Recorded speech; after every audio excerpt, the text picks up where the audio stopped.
In 2016, Mark Durante had just started a new job when he began feeling weakness and shortness of breath. The doctor looks at me and goes, "Mark, I don't know how you walked in here, and I don't know how you're talking to me right now. You are at 5% heart function. I'm putting you in for transplant immediately." Over the next 10 months, Mark would endure 3 surgeries to stay alive, all while going through a divorce. Finally, a heart was found, and the transplant surgery was a success.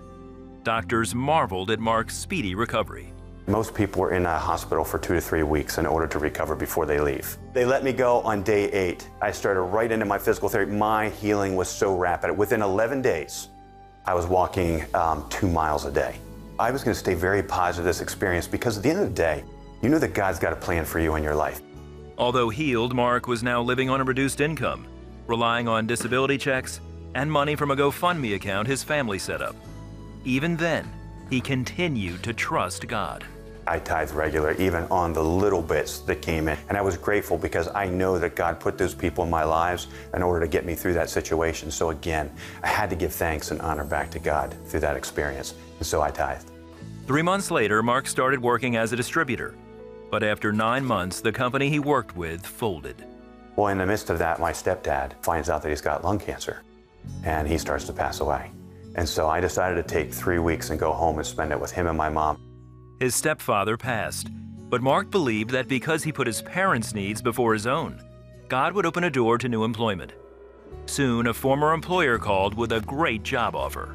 "Mark, you understand this sort of technology. This is new to us. Would you come and actually help us launch this project?" And it started me off into a whole nother realm of an uptake in my income level. So another swing upwards. And I'm going to say this, it has not stopped. As a result of the new job, Mark has been able to increase his giving. One ministry he supports is CBN. When I was going through the heart transplant, my mom and I would sit down at nighttime together and watch the 700 Club. And the stories were so inspirational. The 700 Club was encouraging, and it was a feeding to my soul.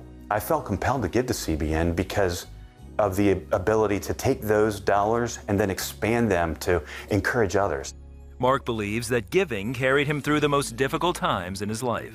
It's very clear in the Bible, the importance of tithing and how the blessing follows. But you don't know that it's coming at that moment because, again, it's a test. If you want to do great at a test, well, you do whatever it takes to get the A. Mark has since moved on and is now a partner in a multi-million-dollar cosmetic technology company. He was able to wipe out all of his debt completely. He continues to make tithing and giving his top priority. When you show your faith, God suddenly brings it back to you in a huge way. I've more than tripled the income in this year. It just keeps going up and up and up and up and up. And I'm going to tell you, when you get into that place, it's glorious.